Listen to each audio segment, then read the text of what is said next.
በፋርስ ባህረ ሰላጤ የሰማይ ሞገዶች ላይ የሞት ጥላ ሆኖ የሚያንዣብብ የባህር ላይ ግዙፎችን እንቅልፍ የነሳ አንድ አስፈሪ የብረት ጭራቅ አለ። ስሙ ገና ሲጠራ በመቶ ሺዎች የሚቆጠሩ ቶን ብረት የተጫኑ የአውሮፕላን ተሸካሚ መርከቦችን ሰራተኞች ልብ በጭንቀት እንዲመታ ያደርጋል። ይህ መሳሪያ ሀሊጅ ፋርስ ይባላል። በፋርስ ቋንቋ የፋርስ ባህረ ሰላጤ ማለት ነው። ይህ ስያሜ ዝም ብሎ የተመረጠ አይደለም። ይልቁንም ኢራን በደጃፏ በሚገኘው በዚሁ ስትራቴጂካዊ የውሃ መስመር ላይ ያላትን ፍጹም የበላይነትና ለማንም የማትንበረከክ መሆኑን ለዓለም ለማሳየት የተጠቀመችበት የኃይል ምልክት ነው።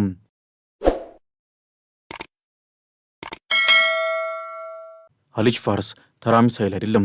እርሱ የቴክኖሎጂ ጥበብ፣ የወታደራዊ ስልት ብልሃትና የጥልቁ ፖለቲካ ውጤት የሆነ ገዳይ መሳሪያ ነው።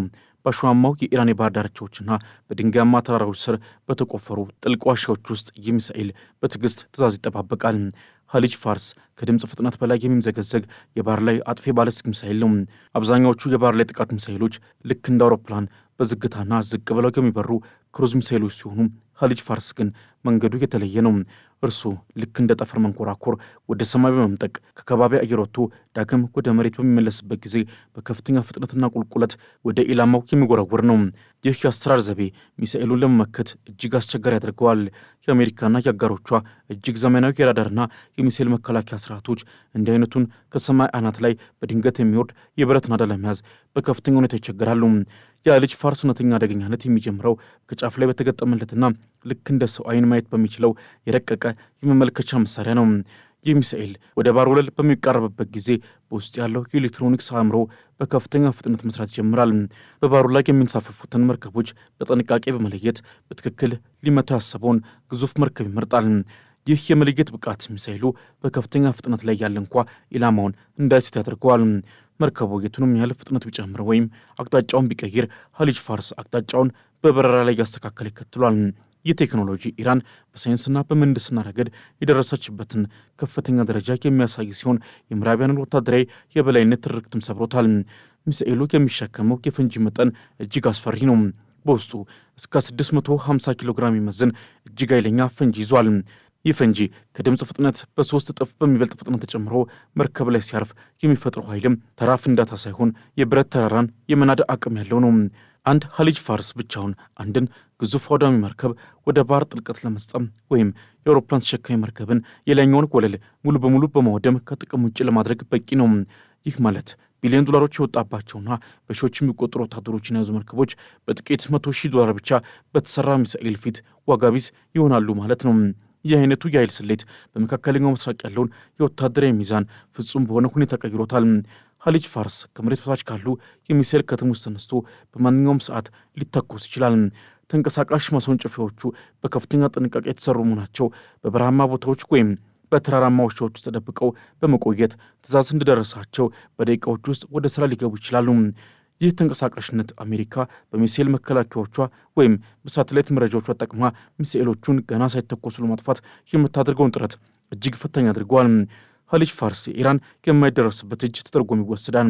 300 ኪሎ ሜትር የሚሸፍነው የጥቃት ክልል መላውን የፋርስ ባህረ ሰላጤና የሆርሙዝ የባህር ቃታን በቁጥጥሩ ስር እንዲያውል ያስችሎታል። በዚህ ቀጠና ውስጥ የሚንቀሳቀስ ማንኛውም የጠላት መርከብ ከሀሊጅ ፋርስ ራዳርና አይን ማምለጥ አይችልም። ይህ ሚሳኤል ለኢራን የስትራቴጂካዊ መከላከያ የጀርባ አጥንት ነው። ኢራን ይህንን መሳሪያ ስቀርጽ በአእምሯ የነበረው ትልቁ ስጋት የአሜሪካ የባህር ኃይል በቀጠናው የሚያሳየው ግዙፍ መገኘት ነው። ሀሊጅ ፋርስ አሜሪካን እዚህ ባህር ላይ መመላለስ ትልቅ ዋጋ ያስከፍል ይችላል የሚል ማስጠንቀቂያ ለመስታለም ነው። የአሜሪካ ጀኔራሎች ሀሊጅ ፋርስን እንዲያደገኛ የመጫወቻ ካርድ ይመለከቷል። ምክንያቱም ይህ ሚሳኤል የባህር ኃይል ጦርነቱን ሕግ በመቀየር ትላልቅ መርከቦች ለጥቃት እጅግ ተጋላጭ እንዲሆኑ አድርጓል። ሀሊጅ ፋርስ የኢራን የቴክኖሎጂ ነጻነት አዋጅ ነው። በምዕራቢያን ማዕቀብ ተከባይ ቆየች ሀገር እንዲህ አይነት የረቀቀና ገዳይ መሳሪያ በገዛ አቅሟ መስራቷ ሌሎችም በማደግ ላይ ያሉ ሀገራት ትልቅ የመነቃቂያ ምንጭ ነው። በበረራ ወቅትም ሀሊጅ ፋርስ የሚከተለው መንገድ እጅግ ውስብስብ ነው። መጀመሪያ ወደ ሰማይ አቅንቶ ከወጣ በኋላ ወደ መሬት ሲመለስ የጠላትን ራዳሮች ለማሳሳት የተለያዩ ዘዴዎችን ይጠቀማል። የአየር ላይ መከላከያ ሚሳኤሎች ሀሊጅ ፋርስን ለመምታት በሚሞክሩበት ወቅትም ሚሳኤሉ በውስጡ ባለው አቶሚክ መቆጣጠሪያ አማካኝነት አቅጣጫውን በቅጽበት የመቀየርና ጥቃቱን የማምለጥ ችሎታ አለው። ይህ የድመትና ጨዋታ በሰማይ ላይ የሚካሄድ የቴክኖሎጂ ፍልሚያ ነው። በሀሊጅ ፋርስ ውስጥ ያሉት ኮምፒውተሮችና ሴንሰሮች በባህሩ ላይ ካለው መርከብ የሚወጣውን የሙቀት ሞገድና የምስል መረጃ በማቀናጀት ፍጹም የሆነ የጥቃት ነጥብ ይመርጣሉ። ፍንዳታው የሚከሰተው መርከቡ እጅግ ስሱ በሆነው የሞተር ክፍል አሊያም የጦር መሳሪያ ማከማቻው ላይ እንዲሆን ተደርጎ ነው የሚቀረጸው። የካሊጅ ፋርስ ታሪክ የኢራን ወታደራዊ ምህንድስናና ለዓመታት ያደረገው ጥረት ውጤት ነው። ከፋታህ 110 ሚሳኤል የተገኘው ይህ ቴክኖሎጂ ከጊዜ ወደ ጊዜ የተሻሻለ መጥቶ አሁን ላይ የረቀቀ ደረጃ ላይ ደርሷል። ኢራን አሁን ላይ ሆርሙዝ 1ና ሆርሙዝ 2 የተባሉትን የካሊጅ ፋርስ ወንድሞች ማዘጋጅታለች። እነዚህ አዳዲስ ስሪቶች የጠላትን ራዳሮች በራሳቸው ፍለጋ ድነው የማጥፋት ብቃት ያላቸው ናቸው። ይህ ማለት ጠላት ራዳሩን በከፈተ ቁጥር ካሊጅ ፋርስ የራዳሩን ሞገድ ተከትሎ መምጣት ጥፋትን ያዘንባል ማለት ነው። ይህ የቴክኖሎጂ ሰንሰለት ኢራንን በመካከለኛው ምስራቅ የማይደፈር የባህር ዳርቻ ኃይል አድርጓታል። ወደፊት በሚኖረው ማንኛውም ግጭትም ካሊጅ ፋርስ የመጀመሪያውን ታሪክ የሚጽፍ መሳሪያ እንደሚሆን ይታመናል። አሜሪካ በፋርስ ባህረ ሰላጤ የምታደርገው እንቅስቃሴ ሁሉ በዚህ ሚሳኤል ስጋት የተተበተበ ነው። የባህር ኃይል መኮንኖች በየቀኑ ወደ ሰማይ እያዩ ዛሬ የካሊጅ ፋርስ ተኩስ ሲኖር ይሆን በሚል ጭንቀት እንደሚኖሩ ይነገራል። ካሊጅ ፋርስ የጸጥታው አደናጋሪ የሞገዱ ንጉሥና የአሜሪካውያን የሕልም ቅዠት ነው። ይህ የብረት ግዙፍ በሰማይ ላይ የሚያሳርፈው የእሳት መስመርም ለኢራን የድል ብርሃን፣ ለጠላቶቿ ግን የውድቀት ማሳያ ነው። ካሊጅ ፋርስ የፋርስ ባህረ ሰላጤ የማይበገር ጠባቂ ሆኖ ለዘላለም በታሪክ መዝገብ ውስጥ ይኖራል። ይህ ሚሳኤል በባህር ላይ በሚፈጥረው ከፍተኛ ጫና ምክንያትም የቀጠናው ፖለቲካዊ ካርታም ተቀይሯል። የባህረ ሰላጤው ሀገራትና ዓለም አቀፍ ኃይሎች ከኢራን ጋር በሚኖራቸው ግንኙነት ላይ ካሊጅ ፋርስን ግምት ውስጥ ማስገባት ግዴታቸው ሆኗል። ጦርነት ቢቀሰቀስ የሆርሙዝ ቃታ በአንድ ጀንበር እንደሚቆለፍና በዚያም የሚያልፉ የነዳጅ መርከቦች በካሊጅ ፋርስ እይታ ስር እንደሚወድቁ ግልጽ ነው። ይህ ደግሞ የዓለምን ኢኮኖሚ ሽባግ የማድረግ አቅም ያለው ስውር ሰይፍ ነው። ካሊጅ ፋርስ የጥፋት መሳሪያ ብቻ አይደለም፣ እርሱ የፖለቲካ መደራደሪያ ካርድና የኢራን ብሔራዊ ክብር መገለጫም ጭምር ነው። በሰማይ ላይ የሚታየው የካሊጅ ፋርስ ጭስ ወደፊት ለሚመጣው አዲስ የኃይል አስተላለፍ መንገድ እየጠረገ ነው። እያንዳንዱ የሚመረተው አዲስ የካሊጅ ፋርስ ሚሳኤል በዋሽንግተንና በቴልአቪቭ የደህንነት ቢሮዎች ውስጥ ትልቅ ድንጋጤን ይፈጥራል። የእነዚህ ሀገራት ስትራቴጂስቶች ካሊጅ ፋርስን ለመከላከል የሚያስችል አዲስ ቴክኖሎጂ ለመፍጠር ቢሊዮን ዶላሮችን ቢያፈሱም የኢራን መሐንዲሶች ግን ሚሳኤሉን ይበልጥ ረቂቅና መከላከያ ሰባሪ በማድረግ ረገድ ሁልጊዜም አንድ እርምጃ ቀድሞ ይገኛሉ። ካሊጅ ፋርስ የሰው ልጅ ጽፋት ጥበብ የደረሰበትን ከፍተኛ ጫና የሚያሳይ ሲሆን በባህር ላይ የሚደረግ ጦርነት ከእንግዲህ በኋላ በግዙፍ መርከቦች ብዛት ብቻ የማይወሰን መሆኑን ያረጋገጠ የታሪክ ምዕራፍ ነው። በመጨረሻም ካሊጅ ፋርስ በኢራን የባህር ዳርቻዎች ላይ ቆሞ ወደ አድማስ ማዶ ሲመለከት የሚሸከመው ባሩድ ብቻ ሳይሆን የሺህ ዓመታት የታሪክ ጽናትና የነጻነት ፍላጎትን ጭምር ነው። ይህ ብረት ግዙፍ ተራራዎችን ሰንጥቆ ሲወጣ የሚሰማው ድምፅ የተገፋ ሕዝብ ጩኸትና የጠላት ምሽግ መናጋት ምልክት ነው።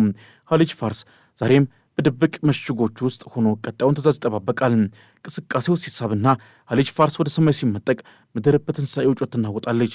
የባህር ላይ ግዙፎችም በካሊጅ ፋርስ ቁጣ መንበርከካቸው የማይቀሬ ነው። ይህ የካሊጅ ፋርስ ታሪክ ነው፣ የማይበገረው የፋርስ ባህረ ሰላጤ ጠባቂ። ይህ ገዳይ መሳሪያ በበራው የመጨረሻው ሰኮንዶች ላይ የሚያሳየው ትክክለኛነት እጅግ አስገራሚ ነው። ሚሳኤሉ ወደ ኢላማው የተቃረበ ሲመጣ ፍጥነቱ በከፍተኛ ሁኔታ ይጨምራል። ይህም የመርከቧ መከላከያ ስርዓቶች ምላሽ እንዲሰጡ የሚሰጣቸውን ጊዜ ወደ ዜሮ ያጠጋገዋል። ካሊጅ ፋርስ መርከቧን የሚመታው ልክ እንደ መብረቅ በድንገት ነው። ፍንዳታው በሚከሰትበት ቅጽበትም የመርከቧ ብረት እንደ ሰም ይቀልጣል። ውስጡ ያለው ማሽነሪና ጥይትም አብሮ በመፈንዳት መርከቧን ወደ እሳት ኳስ ይለውጣታል። ይህ ትዕይንት ለኢራን ወታደራዊ ኃይሎች የኩራት ምንጭ ሲሆን ለጠላቶቿ ግን የመርዶ ድምፅ ነው። ካሊጅ ፋርስን ልዩ የሚያደርገው ሌላው ነጥብ ደግሞ በውስጡ ያለው ኤሌክትሮኒክስ ስርዓት ከውጭ ከሚላኩ ሲግናሎች ነፃ መሆኑ ነው። ይህ ማለት ጠላት በሚሳኤሉ የሬዲዮ ሞገድ ላይ ጣልቃ በመግባት አቅጣጫውን እንዲስት ለማድረግ የምታደርገው ሙከራ አይሰራም ማለት ነው። ካሊጅ ፋርስ የራሱ የሆነ ውስጣዊ ኮምፓስና ካርታ ስላለው የትም ቦታ ቢሆን መንገዱን አውቆ ይሄዳል። ይህ ገለልተኛ የመሪነት ስርዓት ሚሳኤሉን እጅግ አስተማማኝና የማይበገር ያደርገዋል። ኢራን ይህንን ቴክኖሎጂ ለማልማት ያሳለፈቻቸው ዓመታት ዛሬ በቀጠናው ላይ ያላትን የኃይል ሚዛን እንዲጠነክር አድርጎታል። ከወታደራዊ ፋይዳው ባሻገር ካሊጅ ፋርስ ኢራን የኢንዱስትሪ ብስለት ማሳያ ነው። እያንዳንዱ ክፍለ አካል ከሞተሩ እስከ ኤሌክትሮኒክስ ቦርዱ በኢራን የቴክኖሎጂ ተቋማት ውስጥ የተመረተ ነው።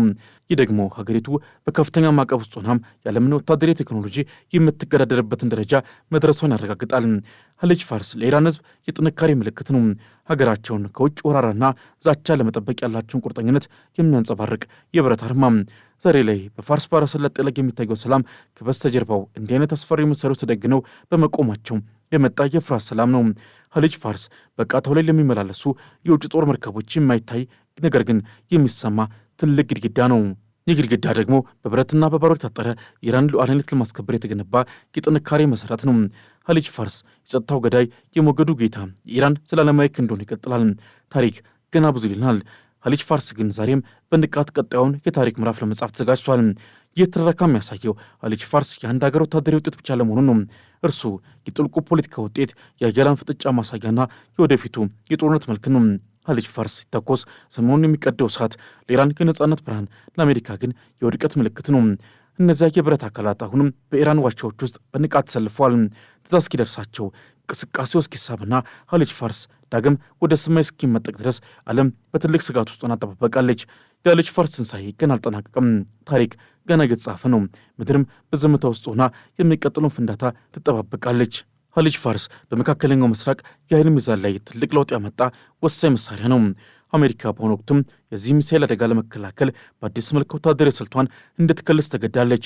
የባህር ኃይል መርከቦቿን ከኢራን ጠረፍ ራቅ አድርጋ ለማሰለፍ፣ የሚሳኤል መከላከያዎቿን ይበልጥ ዘመናዊ ለማድረግና የደህንነት መዋቅሯን ለማጠናከር ቢሊዮን ዶላሮችን እያፈሰሰች ነው። ይህ ሁሉ ድካም ግን በኻሊጅ ፋርስ ፊት አስተማማኝ ዋስትና ሊሆን አይችልም። ኻሊጅ ፋርስ የጸጥታው አደናጋሪ፣ የጥቃቱ ንጉሥና የአሜሪካውያን የልምቅ ቅዠቱን ይቀጥላል። የኻሊጅ ፋርስ ድምፅ ሲሰማ ታሪክ አቅጣጫውን ይቀይራል። የአሜሪካ በላይነት ትርክትም በባሩድ ጭስ ተወጡ ይጠፋል። በመጨረሻም ኻሊጅ ፋርስ በሰማይ ላይ የሚያሳርፈው አሻራ የደምና የባሩድ ታሪክ ነው። ይህ ሚሳኤል ወደ ዋሽንግተን ጥቅሞ ሲሰነዘር ዓለም በአንድ አፍታ ወደ ትልቅ ጦርነት የምትገባበት ቁልፍ ነው። ኻሊጅ ፋርስ የኢራን የክብር መለኪያ፣ የአሜሪካ ደግሞ የውርደት ምልክት ነው። በሰማይ ላይ በሚታየው የኻሊጅ ፋርስ ነበልባል ውስጥ የተገፋ ሕዝብ ቁጣና የጥፋት ኃይል አብረው ይነዳሉ። በመቶዎች የሚቆጠሩ ሜትሮች ከመሬት በታች በብረትና በኮንክሪት ያጠሩት የሚሳኤል ከተሞች ምስጢራዊ ነዋሪ የሆኑ ኻሊጅ ፋርስ የኢራን ወታደራዊ ምህንድስና ጥበብ መጨረሻ ነው። ስሙ ራሱ በባሕረ ሰላጤው ላይ ያለውን ባለቤትነት የሚያረጋግጥ ነው። ይህ ሚሳኤል በመካከለኛው ምስራቅ ለሚገኙ የአሜሪካ ጀኔራሎች እንቅልፍ የነሳ ትልቅ ወታደራዊ ስጋት ነው። ክንፍ አልባ አካሉና የደቀቀ አይኑ ራዳርን ለማታለልና የአየር መከላከያዎችን ሰብሮ መግባት ያስቻለው ትልቁ ምስጢሩ ነው። ኻሊጅ ፋርስ የጸጥታው ገዳይ፣ የአሜሪካውያን ቅዠት፣ የኢራን የማይበከር ክንድ። የኻሊጅ ፋርስ አደገኛነት ከሚሳኤሉ አካል ባለፈ በሚፈጥረው ስነ ልቦናዊ ሽብር ላይም ነው። የአሜሪካ ወታደሮች በመካከለኛው ምስራቅ ባሉ ካምፖች ሲኖሩ ሁልጊዜም ወደ ሰማይ ያዩ የኻሊጅ ፋርስን መምጣት የመፍራት ግዴታ ውስጥ ወድቋል። እያንዳንዱ የሚተኮስ ጥይት፣ እያንዳንዱ የሚሰነዘር ዛቻና እያንዳንዱ የሚንቀሳቀስ የጦር መርከብ ዓለምን ወደማይቀለበስ ታሪክ እየወሰዳት ነው። ኻሊጅ ፋርስ የጸጥታው አደናጋሪ፣ የጥቃቱ ንጉሥና የአሜሪካውያን የሕልም ቅዠቱን ይቀጥላል። ይህ የኻሊጅ ፋርስ ታሪክ ነው። የማይበገረው የፋርስ ባሕረ ሰላጤ ጠባቂ። ሰማዩ በሚሳኤል እሳት ሲቀላ ኻሊጅ ፋርስ ክብሩን ያስመሰክራል። ጠላቶቹም በፍርስራሹ ላይ ቆመው የኻሊጅ ፋርስን ኃይል ለማድነቅ ይገደዳሉ። ምድር አሁን የዚህን ግዙፍ አውሬ ቀጣይ ትንፋሽ በከፍተኛ ስጋት ትጠባበቃለች። ኻሊጅ ፋርስ የነጻነት አዋጅ ወይንስ የጥፋት ነጋሪት? መልሱ የሚገኘው በሚቀጥለው እንቅስቃሴ ላይ ብቻ ነው። የፋርስ ባሕረ ሰላጤ አየር አሁንም በባሩድ ጭስ ተሞልቷል። የኢራን ጀልባዎች በባህር ላይ እንደ ንብ መንጋ ሲንቀሳቀሱ፣ በሰማይ ላይ ደግሞ የኻሊጅ ፋርስ ሞተሮች ድምፅ እያስተጋባ ነው። ጦርነቱ ቢነሳ ታሪክ የሚዘክረው ስለ ድል ብቻ ሳይሆን ስለ ቴክኖሎጂ አውዳሚነትና ስለ መሪዎች ግትርነት ይሆናል። የመካከለኛው ምስራቅ ሰማይ አሁንም በጭስና በስጋት ተሞልቶ ይቀጥላል። የትኛው ወገን ቀድሞ እንቅስቃሴውን ይስባል ለሚለው ጥያቄ መልስ ለማግኘት ጊዜውም እጅግ የጠበበ ነው። ኻሊጅ ፋርስ ዛሬም በንቃት ቀጣዩን የታሪክ ምዕራፍ ለመጻፍ በይፋ አዘጋጅቷል። ለዛሬ በዚሁ አበቃን። በሚቀጥለው ጊዜ እስክንገናኝ ድረስ ሰናይ ጊዜ ይሁንላችሁ።